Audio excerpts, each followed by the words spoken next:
여러분 반갑습니다. 오늘은 트럼프 관세 폭탄과 관련해서요. 트럼프의 경제를 움직이는 실세들이라는 대주제 아래 미국 재무장관 스캇 베센트의 얘기를 하겠습니다. 트럼프 대통령이 지금 100년 만에 가장 큰 폭의 관세 폭탄을 터뜨리면서 세계 경제가 휘청, 그야말로 케이오스, 대혼란의 상태라고 볼 수 있겠습니다. 그런데 한 가지 다행이라고나 할까요? 좀 속도 조절을 하고 있는 점은 적어도 뉴욕 증시 입장에서는 상당히 안도가 되는, 그러니까 한꺼번에 망하지는 않을 수가 있겠구나. 지금 트럼프의 관세 정책이 엄청난 폭풍과 경랑을 몰고 오고는 있지만 그래도 좀 기존의 시장의 상식, 여기도 어느 정도 챙기고 있구나 하는 이런 안도감을 주기에 상당히 도움이 되는 것으로 보여집니다. 실제로 뉴욕 증시에서 스탠다드 앤 푸어스 지수라든지 다우 지수, 나스닥 지수 같은 걸 보면요, 트럼프 관세 폭탄 이후에 전반적으로 떨어지고 있기는 하지만 그래도 다시 좀 오른다든지 또 조정을 받는다든지 이런 어떤 보완적인 움직임도 동시에 나타나고 있는데요. 바로 이런 뉴욕 증시가 그나마 무너지지 않고 있는 가장 큰 힘은 워싱턴과 뉴욕에 있는 보이지 않는 시장 균형의 힘이라고 봅니다. 자, 그 중에서도요, 특히 트럼프의 이런 무한 궤도 폭주를 막는 중요한 인물로서 지금 워싱턴 정가에서 화제를 끄는 인물이 있습니다. 한마디로 스캇 베센트라는 분이거든요. 1962년생이에요. 현재 미국의 재무장관입니다. 흔히 재무장관을 트레저리라고 하죠. 우리가 연방준비제도이사회, 미국의 중앙은행이 있습니다만은 사실 그것은 돈, 금리에 국한되어 있는 것이고요. 경제 전반을 만지는 행정부의 최고 경제 책임자는 재무부 장관이라고 볼 수 있습니다. 우리나라로 치면 기획재정부 장관 겸 부총리, 최상목 부총리가 여기에 해당한다고 할 수 있겠습니다. 사람을 보면 정책이 보인다라는 말이 있습니다. 어차피 정책이라는 것은 사람이 꾸려가는 겁니다. 지금 세계 경제가 이렇게 경랑에 빠지게 된 것도 트럼프라는 사람을 뽑았기 때문이고, 트럼프가 그동안에 가져왔던 비든에 숨겨져 왔던 히든 카드를 잇따라 터뜨리면서 세계 경제의 큰 변화, 심지어는 국제 경제의 판이 바뀐다, 이런 얘기도 나오고 있지 않습니까? 재무장관의 역할도 결코 간단치가 않습니다. 최근 트럼프 대통령이 전 세계 각국을 향한 상호 관세를 때렸다가 유예한 적이 있지 않습니까? 90일간 유예했습니다. 자, 그것을 미국 언론의 타임테이블, 날짜별로 보도 내용을 쭉 정리해 보면요, 제일 먼저 얘기했던 사람이 바로 스캇 베센트라는 분입니다. 이 스캇 베센트라는 분이 트럼프 대통령에게 여러 번 찾아가서 너무 강공을 밀어붙이면 충격으로 미국 내 금융시장이 흔들릴 수 있습니다. 좀 속도 조절을 합시다. 그러면서 제안을 했던 게 일단 선택과 집중. 그러니까 중국 먼저 때리고 그 다음에 다른 나라는 90일 협상을 하자. 그리고 그 다른 나라들도요, 최우선 대상국을 선정하고 최우선 대상국의 협상 대상국, 그게 현재 한국, 일본, 인도, 영국, 이런 나라들이 지금 최우선 대상국에 들어가 있죠. 그리고 그러니까 기타국에 대해서도 단계별로 완급 좀 조절을 하자라는 아이디어를 낸 사람도 스캇 베센트입니다. 또 스캇 베센트는 중국에 대해서도요, 자, 중국과 협상하자, 중국에 대해서 관세 낮춰줄 수 있다. 이런 신호를 여러 루트를 통해서 발하고 있는 사람도 스캇 베센트 재무장관인데, 우연의 일치는 몰라도 스캇 베센트 재무장관이 좀 완화된 정책, 그러니까 좀 쉬어가는 정책을 시사하는 발언을 하고 나면 그 직후에 트럼프가 스캇 베센트 재무장관을 따라가는 듯한 그런 행보를 여러 번 보였거든요. 그런 면에서 트럼프 대통령이 적어도 경제정책의 큰 방향과 관련해서는 스캇 베센트에게 가장 의존하는 게 아닌가. 자, 이게 트럼프 대통령 입장에서는 누가 경제 참모를 하느냐가 굉장히 중요합니다. 트럼프 대통령 나름으로 자신의 확고한 경제 정책이 있죠. 이른바 미국을 다시 위대하게 메이크 아메리카 그레이트 어게인 하겠다. 그러면서 미국의 무역 적자 없애고 제조업 육성하고 또 달러도 국제 통화 질서에서 기축 통화도 유지하고 그동안에 얘기해왔던 여러 가지 정책들이 있습니다. 그런데 이 정책들이요, 이코노미스트의 관점에서 보면 상호 상충되는 게 많이 있어요. 그것을 흔히 경제학에서는 트리핀의 딜레마, 모순이라고도 하고, 또 두 마리 토끼를 동시에 잡을 수 없다는 그런 어떤 교훈으로도 남아 있기도 합니다만은, 이를테면 물가와 성장을 동시에 잡기가 굉장히 어려운 것이죠. 그럴 때 거시경제 정책을 통해서 균형 있게 서로 조화를 하면서 지금 현 단계에서 가장 중요한 것부터 우선적으로 펴나가는 그게 경제 정책의 묘수인데요.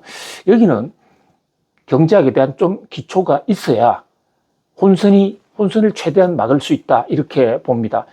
트럼프 대통령 경제에 대한 열망도 있고 비즈니스맨으로서 엄청나게 성공한 사업가지만은, 그러나 경제학적 거시경제의 상호 균형 이런 데 대한 백그라운드는 그동안의 발언을 볼 때 상당히 약한 것이 아닌가. 바로 그런 점에서 누가 경제 참모로 들어가 있느냐, 그 경제 참모의 조언이 트럼프 대통령의 기본 방향은 못 바꿀지라도 속도 조절, 우선순위, 선택과 집중 이런 것을 하는 데서 굉장히 큰 영향을 줄 것이다. 근데 그동안에 트럼프 대통령 측근에 머스크라는 사람이 있었습니다. 일론 머스크. 이분도 퍼스트 버디로 트럼프 대통령에게 영향을 굉장히 많이 준 인물이죠. 이를테면 재정적자를 축소하자, 그래서 연방 공무원 자르자, 이런 정책들이 대부분 머스크 아이디어였고, 또 머스크가 다치라는 부서를 통해서 주도해 왔는데요. 그런데 이 머스크 역시 현장에 살아있는 비즈니스맨이지, 기본적인 어떤 거시경제에 대한 균형 잡힌 매크로적인 그 체계 경제학적 기반이 뿌리가 튼튼하다, 이렇게 보기는 좀 어려운 분이거든요. 트럼프나 머스크가 성향이 아주 비슷합니다. 자, 그런 관점에서 머스크는 트럼프를 보완하는 그런 거시경제적 균형 관점에서 보완하기는 한계가 있을 것이고요. 그렇다 보니까 이제 각종 참모들, 경제 내각에 있는 장관들, 이렇게 여러 사람들이 손꼽히고 있는데요. 특히 지금 이 순간에는 베센트에게 힘이 많이 실려 있다.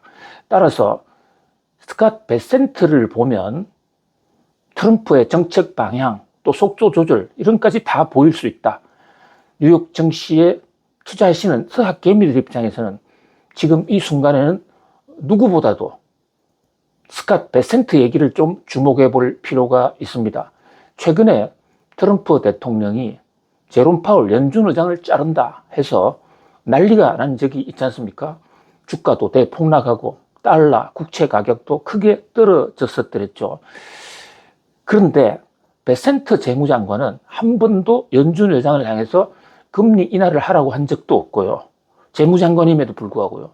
또 제롬 파월 연방준비제도 이사회 의장을 자르겠다고 한 적도 없습니다. 오히려 연준의 독립성을 지켜줘야 된다. 그런데 며칠간 스캇 베센트가 이렇게 연준 연방준비제도 이사회와 또 그 의장인 제롬 파월을 보호하는 듯한 발언을 한가 싶었는데, 불과 그 말이 떨어지기 무섭게 트럼프 대통령도 내가 제롬 파월 연준의장 자르려고 한 적이 없다. 말이 와전됐다. 그러면서 베센트 말이 맞다. 이렇게 말을 급격히 수정했거든요. 이 대목에서도 베센트 재무장관의 충원 옆에서 트럼프 대통령에게 하는 그 경제 조언이 말이 먹히고 있다. 이렇게 볼 수가 있습니다. 자, 미국의 재무부요. 굉장히 재밌는 곳이에요. 재무부는 트레저리라는데 이게 미국 재무부 본사가 어디 있느냐, 본청이 어디 있느냐. 저희들이 워싱턴 특파원으로 근무할 때 워싱턴 노스 웨스트 14가의 내셔널 프레스 센터가 있었거든요. 거기에 뭐 해외 특파원들 또 미국의 주요 언론들 상당히 많이 주재합니다. 워싱턴과 비교적, 그러니까 백악관과 비교적 가깝기 때문이기도 하고.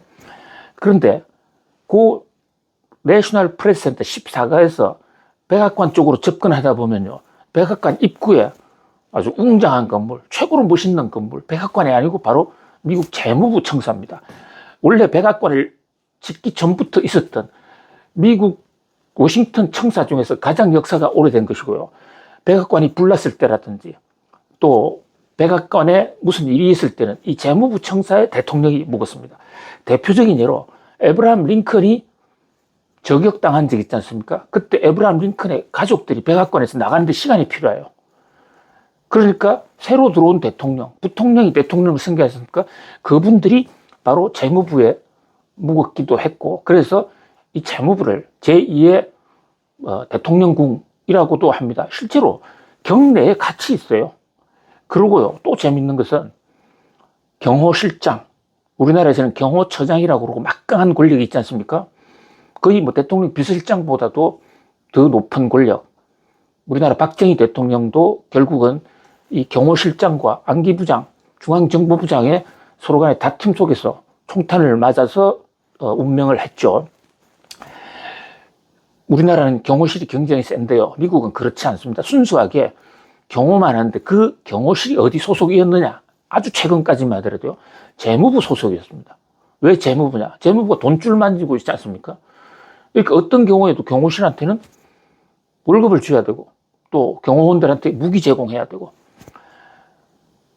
그리고 특히 중요한 건요, 재무부가 밀수라든지 세금 포탈 이런 것을 관장을 하거든요. 근데 거기서는 공권력이 필요하다고요. 그래서 재무부 산하에 아예 그 특수 경찰들이 좀 있습니다. 그 경찰들을 바로 대통령 경호를 시킨 것입니다. 미국은 군부가 나서서 대통령 경호하는 이런 제도 없어요. 그런데 이게 911 사태가 터지면서 그때 이 재무부의 기능을 국토안보부로, 그때 2003년입니다.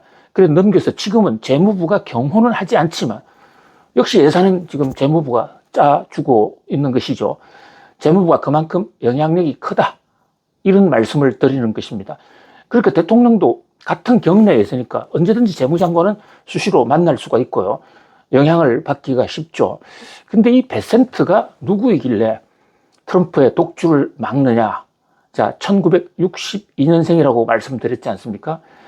이분 아버지가 부동산업자예요. 베센트는 캐롤라이나에서 태어났는데 아버지가 캐롤라이나에서 노스캐롤라이나가 그게 버지니아 주를 그것을 올라가면 필라델피아, 그 다음에 뉴욕입니다. 그 동부 지방에서 부동산업을 했는데 아시다시피 트럼프의 아버지가 부동산으로 돈을, 기초를 닦은 사람 아닙니까? 그러니까 뉴저지나 뉴욕 쪽에 있을 때 지방 간에도 아는 사이였습니다. 오래전부터. 그런데 특히 트럼프의 형 중에 한 사람이 그 형의 부인이 이 베센트 집안하고 굉장히 가까운 사람이었습니다. 그래서 오랜 인연이 있죠. 다만 베센트하고 트럼프는 만난 지가 그렇게 오래 안 돼요. 그리고 이 베센트라는 사람, 예일대학교 정치학과를 나온 사람인데요, 경제학과가 아니고 정치학과인 것이 상당히 좀 이채롭죠. 그만큼 처세를 좀 잘 하고 있어요. 예일대 정치학과를 졸업한 다음에 월가로 진출을 해서 해치펀드, 이런 데 근무하는데 여기서 중요한 게 소로스 헤지펀드라는 데 들어가서 여기서 기반을 쌓았다는 것입니다. 여러분 혹시 소로스라는 분 아세요? 한국에도 여러 번 왔죠. 자, 우리 외환위기 때도 이 소로스가 한국을 흔들었다, 이런 얘기를 있는데, 유명한 사건 1992년에 영국과 소로스와의 전쟁이 벌어졌습니다. 총탄을 주고받는 전쟁은 아니고요. 영국이 외환 보유고가 좀 적어져서 파운드화가 좀 약세가 되니까 이 소로스가 파운드화를 가지고 있던 파운드화를 대폭 매각을 하니까 전쟁이 벌어졌던 것입니다. 자칫 잘못하면 파운드화가 너무 떨어질 수도 있는 것이거든요. 그래서 영국 정부가 소로스를 우습게 보고 오히려 외환 보유고를 풀어가면서, 달러 외환 보유고를 풀어가면서 마르크 시세를 방어를 한 거죠. 근데 그것을 소로스가 족족 다 받아먹었습니다. 결과는 어떻게 됐느냐? 영국 정부의 참패. 그래서 영국이 외환 보유고가 거덜이 났습니다. 그래서 1993년에 IMF에 두 손 두 발 다 들고 좀 도와주세요 해서 IMF 사태를 맞은 것이죠. 우리가 1997년 말에 IMF 위기, 단군 유례 최악이라는 그런 사태를 맞았었는데, 사실 영국은 우리보다 먼저 맞았었던 거죠. 근데 이게 영국의 IMF 사태, 국가 부도라는 것은 상당히 의미가 상당히 심장하죠. 왜냐하면 한때 영국이 기축통화 국가였지 않습니까? 세계 경제를 영국이 움직였고 파운드화가 곧 세계의 통화였는데요. 그런 나라를 한 개인의 운영하는 소로스 헤지펀드가 무너뜨렸다. 그래서 엄청나게 돈도 벌고요, 유명해졌는데, 이 소로스와의 영국 마르크와의 전쟁을 주도한 사람이 바로 스캇 버센트라는 사람이었습니다. 그래서 스캇 버센트도 명성도 없고 돈도 많이 벌었어요. 그래서 이제 소로스 회사를 나와가지고는 본인이 직접 금융회사를 지었습니다. 그 금융회사가 지금도 잘 운영이 되고 있죠. 투자회사로 키스퀘어라는 회사인데 최근까지 이 키스퀘어의 회장을 했고, 그리고 이제 정치권에서 원래는 민주당이었어요. 그러니까 베센트는 골수 공화당이거나 아주 강경 우파는 아니었다는 거죠. 그래서 부시 대통령 시절에 엘고라는 사람이 있었습니다. 민주당 당원으로서 부통령을 했고 대통령 선거에 출마했는데요. 이 양반 선거 자금 운영위원장을 하기도 했습니다. 그런데 이 엘고가 재개표, 검표 와중에 아슬아슬한 차이로 떨어졌죠. 그러고 다시 월가로 돌아가서 돈을 벌다가 8년 전부터 트럼프를 만나서 정책 자문을 해왔고, 또 지난번 2024년 트럼프 대통령 선거 때는 월가의 자금줄 역할을 하면서 돈도 끌어모으고 본인도 무려 200만 달러 이상의 헌금을 하기도 했습니다. 자, 이 대목, 그러니까 베센트가 트럼프를 좌지우지할 수 있다.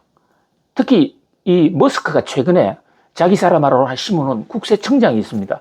그것을 베센트가 얘 안 돼 이러면서 트럼프에게 진언을 했고, 트럼프가 베센트 주장을 받아들여서 그 국세청장을 전격 경질했습니다. 이 사건은 머스크가 실세가 아니라 사실은 베센트가 실세다를 보여주는 일대 사건이기도 했거든요.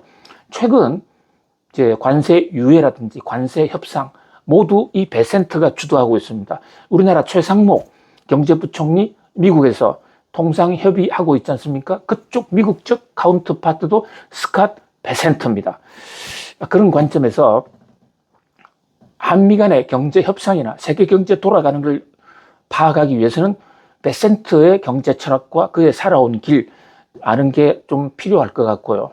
특히 뉴욕 증시에 직접 투자하는 분들은 요즘 대부분 트럼프의 트루스 소셜이라는 SNS 열어놓고 사시겠지만, 그와 함께 동시에 스캇 베센트의 동선, 그의 발언, 그의 행보도 같이 주목해 볼 필요가 있다고 하겠습니다. 오늘은 트럼프를 움직이는 사람들, 관세 정책을 뒤바꿀 수 있는 막강한 인물, 미국 재무장관 스캇 버센트에 대해서 말씀 올렸습니다. 여러분 오늘도 감사합니다. 성공하세요.